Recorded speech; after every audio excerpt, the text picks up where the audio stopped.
Oh, oh, oh, oh,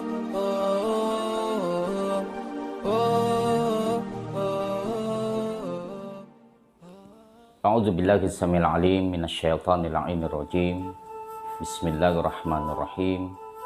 As-sana'u walhamdu liman ajumat qadratuhu jalla jalaluh.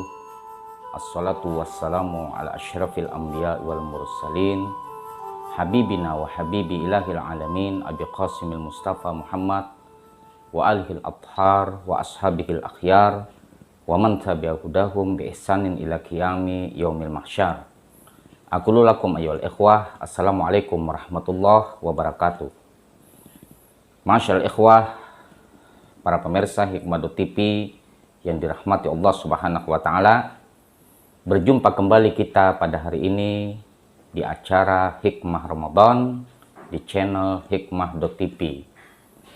Kita tak terasa sudah memasuki hari ke-26 bulan suci Ramadan. Sudah banyak pembahasan-pembahasan yang berkesinambungan yang kita sampaikan bahwa Ramadan menggiring terhadap kita, mengajarkan terhadap kita untuk senantiasa menempa diri kita, menahan hawa nafsu kita untuk tidak berbuat zolim kepada orang lain, memasukkan rasa sakit hati kepada hamba-hamba Allah. Begitu juga membina diri kita untuk berempati kepada sesama. Masyaallah ikhwah yang dirahmati Allah Subhanahu wa taala, hari ini saya tertarik untuk membahas sebuah riwayat yang saya beri judul tema ini, 3 hari bersama penghuni surga.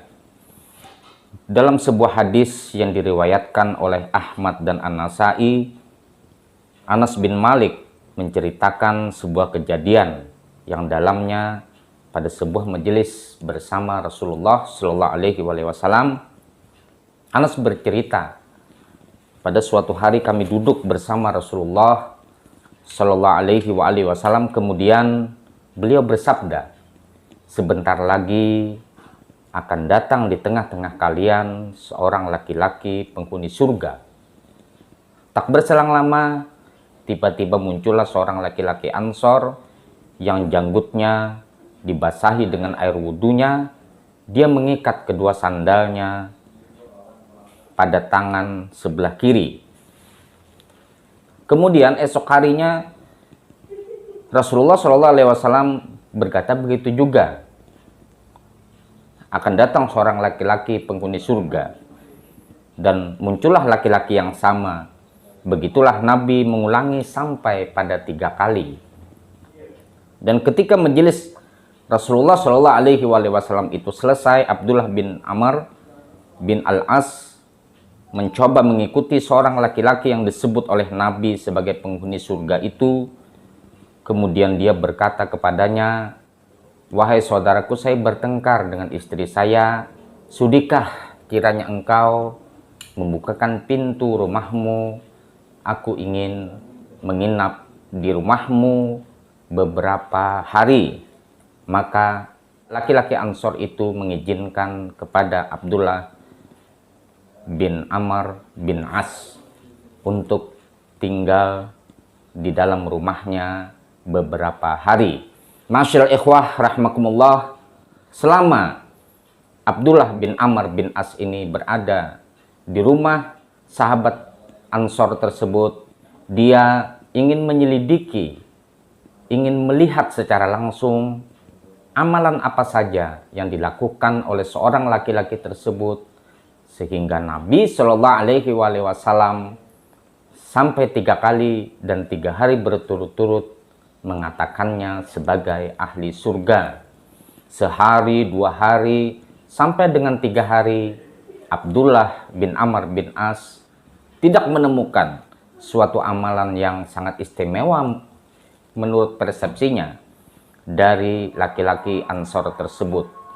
Hingga pada suatu ketika, hari ketiga, ketika dia berada di rumah laki-laki tersebut, Amr bin As membuka bicaranya kepada laki-laki tersebut.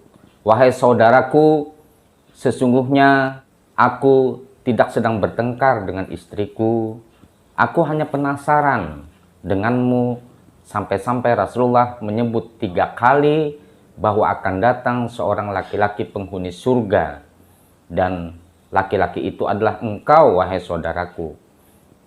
Tunjukkan terhadapku amalan apa saja sehingga Rasulullah SAW mengatakan bahwa engkau adalah seorang laki-laki penghuni surga.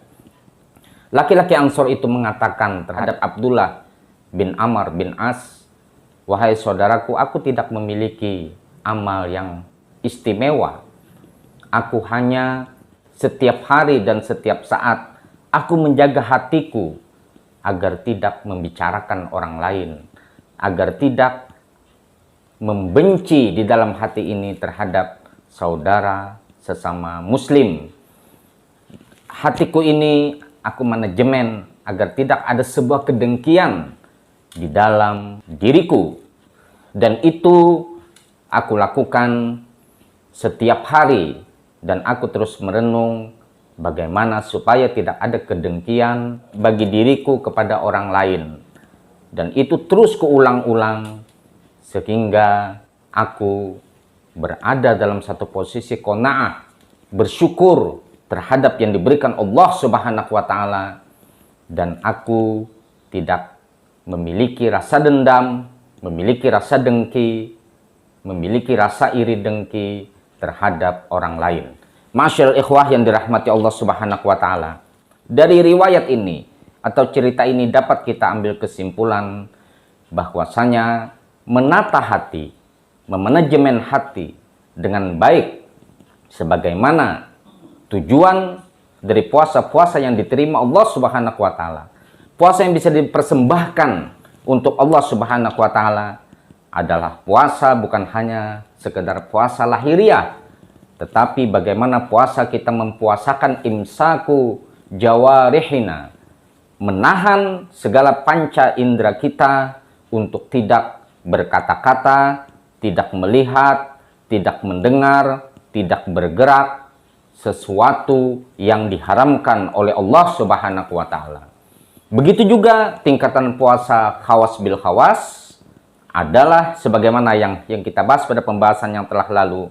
Bagaimana kita mempuasakan hati kita agar hati kita ini menjadi, di dalam Al-Quran disebut qalbun salim, memiliki hati yang damai, hati yang tentram, tergerak sedikit pun untuk berbuat maksiat kepada Allah Subhanahu wa Ta'ala tidak ada di dalam hati kita. Tergerak sedikit pun, berniat pun kita tidak ada untuk menjolimi orang lain atau berbuat zolim. Itulah pelajaran dari ibadah puasa, yang dimana tingkatan puasanya bukan hanya sekedar menahan lapar dan haus atau hal-hal yang membatalkan puasa secara fikih, tetapi puasanya mendorong spiritualitas atau batiniahnya melambung, membumbung tinggi ke langit, sementara lahiriahnya dan pikirannya betul-betul difungsikan bagaimana caranya dia itu selalu bersama Allah Subhanahu wa Ta'ala. Sehingga orang-orang semacam ini akan tampil sebagai sosok cerdas secara intelektual dan cerdas secara spiritual. Sampai berjumpa pada hikmah Ramadan yang akan datang. Hudil hikmata walau fiyadil mujrimin. Ambillah hikmah walaupun di tangan orang-orang yang jahat. Al-afu minkum. Assalamualaikum warahmatullahi wabarakatuh.